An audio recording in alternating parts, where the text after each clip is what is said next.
Good morning. तर आज सकाळी सकाळी आमचं झालेलं आहे गुलाबजामुन बनवायचं. गुलाबजामुनसाठी मी पीठ वगैरे सगळं मळून घेतलेलं आहे आणि इथे मी पाक तयार करायला ठेवलेला आहे. तुम्ही बघू शकता पाक करायला ठेवलेले आहे मी इथे. आणि तसं तर गुलाबजामुनचे ना मी रेडीमेडच पॅकेट आणले आहेत. इथं खवा वगैरे काही भेटत नाही. म्हटलं होतं खव्याचं आणि रव्याचे बनवावे, पण इथं काय भेटत नाही म्हणून मी ना विकतचे आणले, कारण मुलांना खायचे होते. खरं तर ना ही सगळी कामं करत करत ना घरी कोणी आलं, पाहुणे आले वगैरे ना, तर त्यांच्यासाठी ना ती काम सोडून ना ही गोष्ट करायला लागते. चहा बनवायचा, त्याचा नाश्ता बनवायचा वगैरे. तर तुमच्याकडे अशी काही गोष्ट होते तर मला नक्की सांगा, कारण आमच्याकडे तरी दररोज होतं. तर इथं मी ना इन्स्टंट गुलाबजामुनचे 2 पॅकेट आणले होते.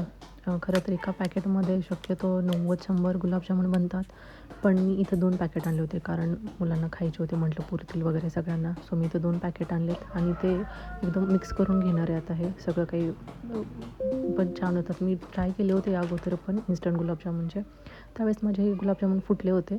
पण यावेळेस बघूया ट्राय करूया. त्यावेळेस ना मी दुधामध्ये बनवले होते. ह्यावेळेस म्हटलंच पाण्यामध्ये मिक्स करून बनवूयात.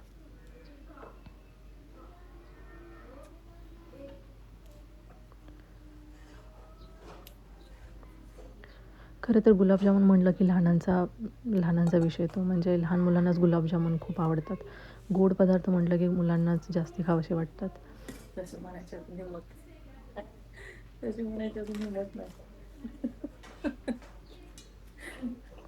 तर इथं माझ्या आणि भाग्यशीच्या थोड्या गप्पा चालल्या होत्या. ती भाकरी करत होती तिकडं आणि मग तोपर्यंत म्हटलं मी गुलाबजामुन बनवून घेते, कारण मुलं तर शाळेमध्ये गेली होती. तोपर्यंत म्हटलं मी बनवून घेते, म्हणजे पाक वगैरे तयार करून ठेवला होता आणि पाकामध्ये नंतर म्हटलं मुलं येईपर्यंत तोपर्यंत पाकात भिजून जातील, चांगले मेल्ट होतील त्याच्यामध्ये. तर गुलाबजामुन बनवल्यानंतर मी इथं भाजून घेतले. पण मी एक शूट घेतला की खिडकीतून मला नाही आमचे आहो जेवण करत बसलेले दिसले. म्हणले चला त्यांचं थोडंसं शूट घेऊयात. आणि नंतर ते आतमध्ये आल्यानंतर त्यांना म्हटलं जर माझा एक शूट घ्या. तर त्यांनी माझा हा व्हिडिओ शूट केलेला आहे. हे गुलाबजामुन मी आता पाकामध्ये टाकत आहे. पाक थोडासा नॉर्मल थंड ठेवला होता, हा जास्त गरम नाही आहे. तर तुम्ही बघू शकता इथं कलर कसा आला आहे गुलाबजामुनला. तेवढ्यात ना एवढा मोठा पाऊस आला ना दुपारी एवढे दिवस पाऊस नव्हता. पण शेतकऱ्यांना खरं तर बरं झालं पाऊस एवढा पडला. मुंबई पुण्यामध्ये खूप पाऊस झाला, पण ना इकडे काही पाऊस नव्हता गावाकडे. पण आजचा जो पाऊस झाला आहे ना तो अगदी खरंच खूप शेतकऱ्यांना, मेन म्हणजे शेतकऱ्यांना दिलासा देणारा पाऊस होता. खूप पाऊस झाला.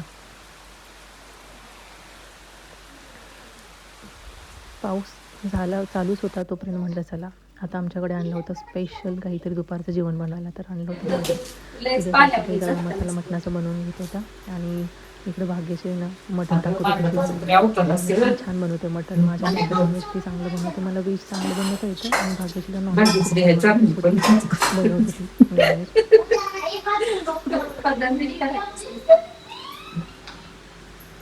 तर इथं म्हणत होती की आमचा व्हिडिओ घेऊ नका तुम्ही, एकदम तुमचा चांगला व्हिडिओ घेईल, आमचा चांगला येत नाही नका व्हिडिओ. तरी पण मी घेतला.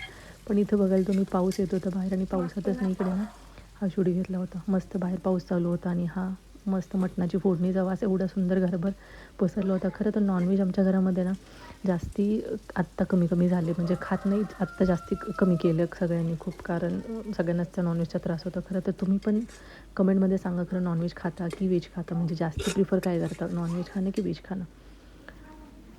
असं कमी कमी करत ना सगळेजण आता भरपूर कमी झाले आहेत. अगोदर ना नॉर्मली चालायचं प्रत्येक वेळेस असं आणायचं, मटण आणा चिकन आणा वगैरे, पण आत्ता जास्त करून कोणी खात नाही. असं आजारी वगैरे पडलं तर सूप प्यावं असं वाटलं म्हटलं ना की मग सूपासाठी ते मटण आणलं जातं घरामध्ये.